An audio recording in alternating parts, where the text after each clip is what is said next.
एक गांव में एक गरीब किसान रामचरण रहता था। वह गांव में एक छोटी सी जमीन पर कपास की खेती करता था।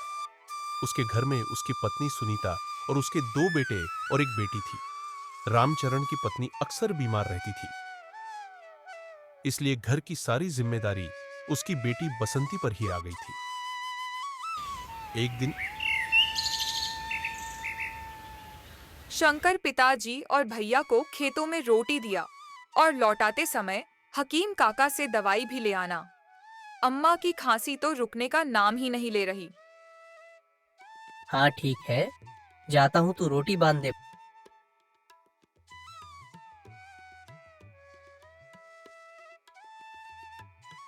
अब शंकर खेतों में जाकर अपने भाई को आवाज लगता है। भैया, दीदी ने रोटी भेजी है। अच्छा, आता हूँ। चलो, पिताजी पहले थोड़ा खा लेते हैं। क्या खा ले? अब तक बीज ढल जाने चाहिए थे। पता नहीं इस बार वर्षा समय पर होगी कि नहीं। घर में भी कुछ खाने को नहीं है। कर्ज भी बहुत बढ़ गया है और तुम्हारी मां भी बीमार है। पता नहीं जीवित बचेगी भी या नहीं। ऐसे मत बोलो पिताजी, सब ठीक हो जाएगा। आप परेशान ना होइए। दोनों एक नीम के पेड़ के नीचे बैठकर भोजन करते हैं। शंकर घर जाकर दवाई अपनी बहन को देता है। तब बसंती अपनी मां से कहती है, माँ, दवाई खा लो। तूने खाना खाया, सारा दिन काम करती रहती है। अपना भी ध्यान रखा कर। अब तू बड़ी हो गई है। अपना ध्यान नहीं रखेगी तो शादी कौन करेगा तुझसे। माँ, तुम मेरे ब्याह की चिंता मत करो। मैं तुम्हें छोड़कर कहीं नहीं जाऊंगी। हट पगली, ऐसा थोड़ी होता है। ब्याह तो तुम्हें करना ही पड़ेगा। शंकर, बेटा खेत गए क्या? आ गए थे ना रोटी देने। सिंचाई का इंतजाम हुआ कि नहीं? अभी तो नहीं हुआ। पिताजी ने रामदीन काका से बात की थी कि थोड़ी देर के लिए हमें भी एक ट्यूबवेल चलाना दे दे, बदले में चाहे किराए ले ले। वह तो तैयार है, लेकिन काकी नहीं मान रही। वह कह रही है कि ज्यादा देर ट्यूबवेल चालू करने से हमारा ट्यूबवेल जल जाएगा। तुम चिंता मत करो ना। इस बार वर्षा जरूर होगी और हमारा खेत सफेद सोने से भर जाएगा। अब रात को पूरा गांव सो गया,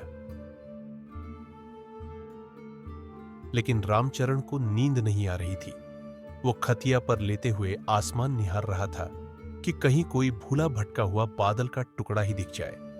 लेकिन आसमान तो बिल्कुल साफ था। सितारे टिम-टिम करके चमक रहे, जैसे चांद अपनी रोशनी से खेतों को सुखा रहा हो और सितारे उसकी बर्बादी का जश्न मना रहे हो।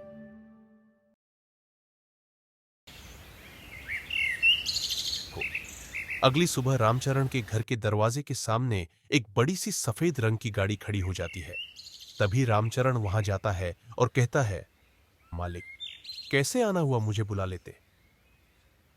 मैंने सोचा तुम्हें क्या बार बार बुलाना, आज मैं ही आकर देख लेता हूं कि क्या चल रहा है। क्या चल रहा है मालिक? आप तो सब जानते हैं, पिछले साल बारिश नहीं हुई, इसलिए बहुत बुरे हाल है। लेकिन तुम्हारी बुरी हालत के बारे में सोचूंगा तो अपना धंधा कैसे करूंगा। मेरी भी तो मजबूरी समझो मालिक, दया करो। तभी साहूकार की नजर बसंती पर पड़ती है। ये तुम्हारी लड़की है ना जी? बड़ी हो गई है, कब करोगे शादी? लड़का ढूंढ रहा हूं, पर सबको मोटा दहेज चाहिए। अब आपको तो पता है कि पैसे हो तो मैं आपका उद्धार नहीं चुका देता। हाँ ठीक है, मैं यहां ये सब सुनने नहीं आया हूं। जल्दी मेरा पैसा चुका दे।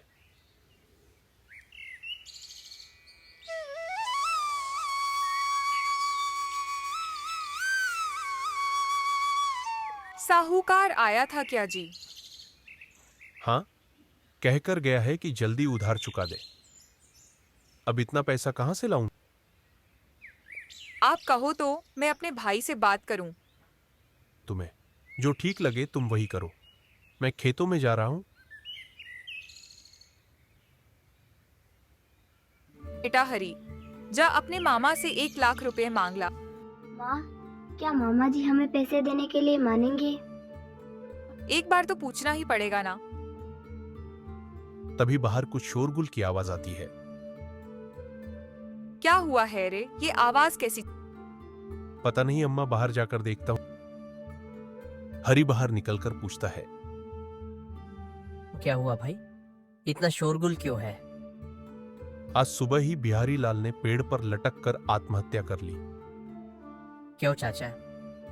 सुनने में आया है कि साहूकार का कर्ज बहुत बढ़ गया था और इस साल खेतों के लिए बीज नहीं खरीद सका, इसलिए परेशान होकर आत्महत्या कर ली। हरी एक पेड़ के नीचे चबूतरे पर बैठ जाता है और सोचने लगता है। मेरे घर की स्थिति कौन सी अच्छी है? मेरा घर भी तो कर्ज से डूबा हुआ है। बहन की भी शादी करनी है। टयूब अवेल लिए दफ्तर गए थे तो वहां भी बाबू घुस मांग रहा है। कोई रास्ता नजर नहीं आ रहा। कभी बारिश समय भी नहीं होती। अगर हो गई तो फसल को कीड़े लग जाते हैं। इधर बसंती के पास उसकी सहेली आती है। बसंती, यहाँ क्या कर रही है? चल सरोवर चलते हैं। अभी नहीं जा सकती, अम्मा बीमार हैं, उनको अकेला नहीं छोड़ सकती। अरे थोड़ी देर के लिए चलते हैं ना। अच्छा ठीक है, मैं अम्मा को बताकर आती हूँ कि हम लोग सरोवर जा रहे हैं। वैसे तू बार बार सरोवर जाने की बात क्यों कर रही है? क्या ऐसी कोई बात नहीं है? कुछ तो बात है, बताना, मेरी क्या शर्म। सुरेश कुछ दिनों के लिए गांव आया हुआ है। अच्छा, तो ये बात है तो सीधे सीधे क्यों नहीं कहती कि सुरेश से मिलना है? अब हरी अपने मामा के घर पहुंचता है तो उसकी मामी उसको देखकर बहुत खुश होती है, क्योंकि उसकी मामी जी की 2 बेटियां थी, इसलिए हरी को ही अपना बेटा मानती थी। और हरी गांव में सब ठीक है ना? और पार्वती कैसी है? ठीक है मामी जी, बस खांसी नहीं रुक रही। तो डॉक्टर को दिखाया कि नहीं? हाँ मामी जी, हम लोगों ने बहुत कहा माँ से, लेकिन वह सुनती ही नहीं। कुछ देर बाद मामा जी भी घर आ गए। वो भी हरी को देखकर बहुत खुश हुए। हरी, कैसे आना हुआ? हमारी बहन तो ठीक है ना? उनकी तबीयत ठीक नहीं रहती। और रामचरण जी, पिताजी बहुत परेशान हैं क्योंकि साहूकार बहुत परेशान कर रहा है। अब मामा जी समझ जाते हैं कि हरी क्यों आया है। तुम चिंता मत करो हरी। कितने पैसे चाहिए? 1 लाख। मामा जी हरी को बाजार ले जाते हैं और बैंक में से 1,50,000 रुपए निकालकर उसको दे देते हैं। इधर शिवा और बसंती दोनों सहेलियां सरोवर पहुंचती है। वहां उनको बैठे हुए आधा घंटा हो गया था। तुमने अपनी अम्मा को सुरेश के बारे में सब कुछ बता दिया? अभी नहीं बताया, सोचती हूँ अब बता दूंगी। हाँ जल्दी बता दे, कहीं देर ना हो जाए। तभी शिवा को सुरेश आता हुआ दिखाया दिया। वो देख, सुरेश आ रहा है। आज मैं उससे पूछ लूंगी कि वहां मुझसे शादी करना चाहता है कि नहीं। अच्छा, तुम लोग बात करो, मैं जाती हूँ। बसंती तू बस 5 मिनट बैठ, मैं भी तेरे साथ चलूंगी। बसंती वही थोड़ी दूर पर जामुन के पेड़ से जामुन तोड़ने लगती है। क्यों सुरेश, बहुत दिनों बाद गांव आना हुआ? फैक्ट्री से छुट्टी नहीं मिल रही थी, काम बहुत हो गया था। अच्छा, तो अब तो छुट्टी मिल गई है ना, तो अब क्या इरादा है? कैसा इरादा? अरे कुछ मेरे बारे में सोचा है कि नहीं? कब करोगी शादी की बात? मेरी शादी कहीं और कर देंगे तब। शादी की बात करने के लिए ही तो गांव आया हूं। सच? हाँ, तो क्या मैं झूठ बोल रहा हूं? अच्छा, तो शादी के बाद तुम मुझे शहर घुमाओगे? क्यों नहीं, हम तुम्हें अपने साथ ही रखेंगे। अच्छा, तो अब मैं चलती हूँ, वो मेरी अम्मा ढूंढ रही होगी। अगले दिन रामचरण साहूकार का पैसा चुकाने उसकी कोठी जाती है। क्या बात है रामचरण, इतनी सुबह अपना मनहूस चेहरा लेकर यहां क्यों आए हो? मालिक, वो आपके पैसे लौटाने आया था।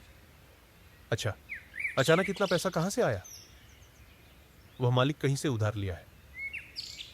अच्छा ठीक है, कितने पैसे लाया है? 1 लाख। ठीक है, पैसे दे और अपना काम कर। वहां से रामचरण अपने खेत में चला जाता है। इधर बसंती अपने घर का चूल्हा जलाने के लिए लड़कियां चुनने जाती है। तभी चांदनी नाम की एक औरत उसको आवाज देती है। चांदनी अक्सर गांव में आती रहती थी और साहूकार से उसकी अच्छी खासी दोस्ती थी। वह मध्यम कद की थी और उसके मुंह में हमेशा पान ठुसा रहता था। गिकारे बसंती कहाँ इधर उधर घूमती रहती है? कुछ नहीं काकी, लड़कियां बीन रही थीं। अरे पगली, कब तक यूं ही लकड़ियां बीनती रहेगी? मेरे साथ शहर चल, तुझे रानी बना दूंगी। नहीं काकी, मेरी माँ की तबीयत ठीक नहीं है, मैं उनको छोड़कर कहीं नहीं जाऊंगी। शहर चल, मैं तुमको कोई काम दिला दूंगी। तेरी माँ का इलाज भी हो जाएगा और तेरी भी जिंदगी बन जाएगी। नहीं अभी नहीं, मैं चलती हूँ, मुझे देर हो रही है। अब ऐसे ही दिन बीत रहे थे। धीरे धीरे सब ठीक हो रहा था। रामचरण की फसल भी अच्छी हो रही थी। लेकिन अचानक पार्वती की तबीयत खराब हो जाती है। बसंती दौड़कर हकीम के पास जाती है, लेकिन हकीम यह कहकर अपना पल्ला झाड़ देता है कि उसका रोग अब मेरे बस का नहीं। पिताजी, हकीम काका कह रहे हैं कि अम्मा को सरकारी अस्पताल ले जाओ। पार्वती सोचती है कि अस्पताल का खर्चा कहां से आएगा, इसलिए वह तुरंत कहती है, अरे मुझे कुछ नहीं हुआ है, मैं अस्पताल नहीं जाऊंगी। इस कहानी का पार्ट 2 जल्द ही इस चैनल पर प्रकाशित कर दिया जाएगा। कहानी का वीडियो सबसे पहले पाने के लिए हमारे चैनल को सब्सक्राइब करें